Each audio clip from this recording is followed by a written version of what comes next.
GLP-1, GLP medication better है या bariatric surgery better है? आज हम इंटरनेट पर देखें तो दो कैंप्स हैं।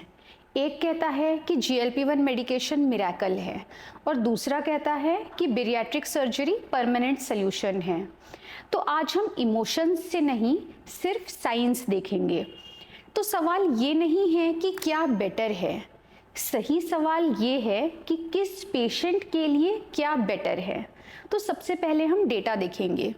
स्टेप 1 ट्रायल में सेमाग्लूटाइड दिया गया 68 वीक्स तक और इसमें अप्रॉक्सीमेटली 15% वेट लॉस देखा गया।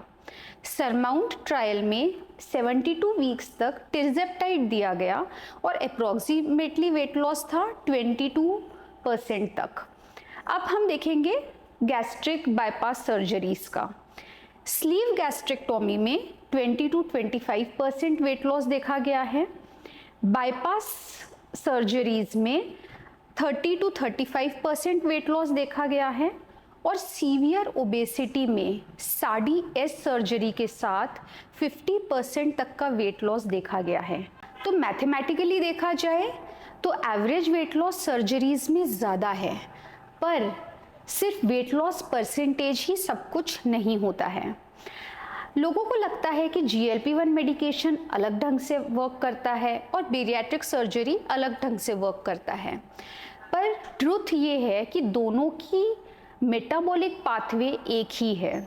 जब बेरियाट्रिक सर्जरी की जाती है तो गैस्ट्रिक बाईपास होता है, फूड इंटेस्टाइन में जल्दी पहुंचता है, हाइंडगट हार्मोन्स जैसे GLP-1, PYY ज़्यादा सिक्रीट होते हैं, भूख लगने का हार्मोन ग्रेलिन ये कम सिक्रीट होता है, जिस वजह से भूख कम लगती है, इंसुलिन सेंसिटिविटी इम्प्रूव होती है और डायबिटीज रेमिशन पॉसिबल होता है।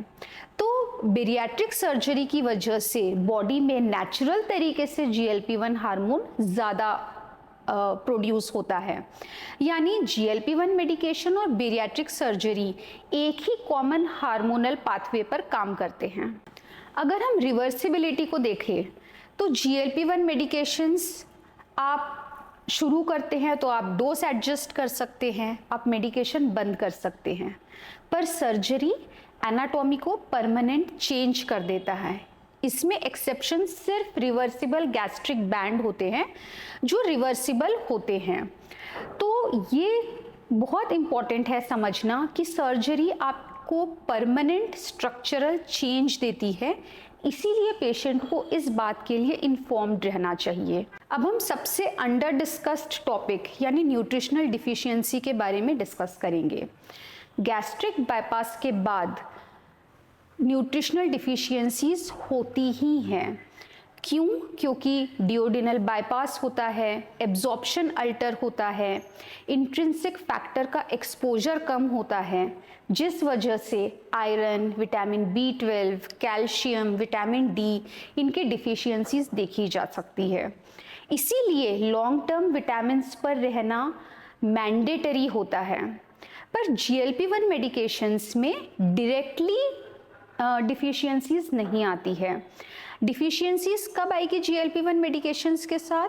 अगर आप प्रॉपर डाइट फॉलो नहीं कर रहे हैं, आप अच्छे से सप्लीमेंट्स या फिर माइक्रो न्यूट्रिएंट्स नहीं ले रहे हैं। तो अगर हम सर्जरी की मोर्टेलिटी रिस्क देखें तो 0.1% से 1% तक देखी जा सकती है।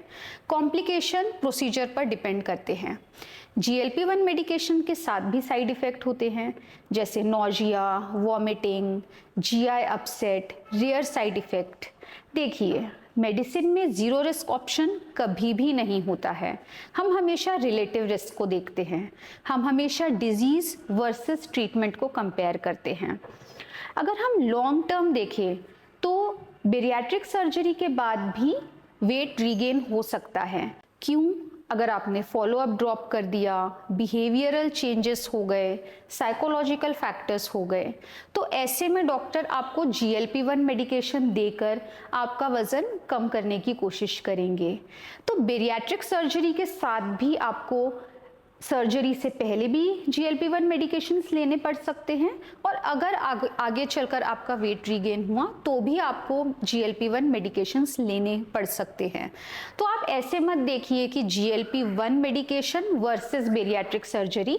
बहुत बार GLP-1 medication plus bariatric surgery भी एक ऑप्शन होता है। तो बेरियाट्रिक सर्जरी के इंडिकेशन क्या होते हैं? अगर BMI 40 से ज़्यादा है, या फिर BMI 35 से ज़्यादा है और साथ में कोमॉर्बिडिटीज़ है, जैसे uncontrolled diabetes mellitus. GLP-1 medication हम अर्ली स्टेज पर भी यूज़ कर सकते हैं। तो सवाल ये रहता है कि पेशेंट की प्रोफाइल क्या है। अगर पेशेंट का BMI 35 है और माइल्ड मेटाबॉलिक डिसफंक्शंस है तो GLP-1 दे सकते हैं, पर अगर BMI 50 है, सीवियर स्लीप अपनिया है, अनकंट्रोल्ड डायबिटीज़ है, तो सर्जरी एक स्ट्रॉन्ग कंसिडरेशन होता है। मोटापा एक क्रॉनिक डिजीज़ है। बेरियाट्रिक सर्जरी एनाटॉमी चेंज करती है, हार्मोन्स को शिफ्ट करती है, इसीलिए अर्ली वेट लॉस बहुत इम्प्रेसिव होता है। पर अगर आपने ग्रेजिंग हैबिट नहीं छोड़ी, यानी थोड़ा खाना, highly dense liquid calories intake कम नहीं किया, इमोशनल ईटिंग कम नहीं किया, फॉलोअप्स नहीं लिए, तो वेट रीगेन होगा। वेट रीगेन होने का मतलब ये नहीं है कि सर्जरी फेल हो गई। इसका सिंपल ये मतलब है कि ओबेसिटी एक क्रॉनिक कंडीशन है और इसको लॉन्ग टर्म मैनेजमेंट की ज़रूरत है। देखिए, स्टमक को काटना ईजी पार्ट है, पर फूड के साथ अपनी रिलेशनशिप को चेंज करना रियल काम है। GLP-1 मेडिकेशन के साथ भी अगर आपने मेडिकेशन बंद किए तो उसके बाद आपको डाइट फॉलो करना होगा, और सर्जरी के साथ भी आपको रेगुलर फॉलोअप रखने होंगे, विटामिन्स लेने होंगे और डाइट फॉलो करना पड़ेगा। ये दोनों में आपको लॉन्ग टर्म कमिटमेंट करना पड़ेगा।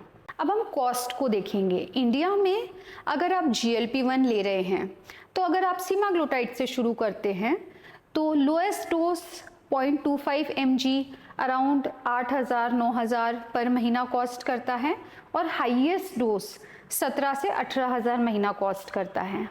अगर आप टिर्जेप्टाइड ले रहे हैं तो lowest dose 2.5 mg 13 to 14,000 per month cost करता है, और हाईएस्ट डोज 15 mg 25,000 तक कॉस्ट करता है। सर्जरी की कॉस्ट को देखें तो 3 से 6 लाख तक में सर्जरी होती है। पर देखिए, ये इंजेक्शन का कॉस्ट वर्सेस सर्जरी का कॉस्ट नहीं है। कॉस्ट हमें लॉन्ग टर्म केयर के हिसाब से देखना होता है। बेस्ट ट्रीटमेंट वो नहीं है जो वायरल है। बेस्ट ट्रीटमेंट वो है जो पेशेंट की बायोलॉजी, साइकोलॉजी और लॉन्ग टर्म सस्टेनेबिलिटी के हिसाब से हो। इसीलिए पेशेंट सेंट्रिक अप्रोच के साथ हमें डिसाइड करना चाहिए कि पेशेंट के लिए क्या ज़रूरी है, GLP-1 या बेरियाट्रिक सर्जरी। Thank you.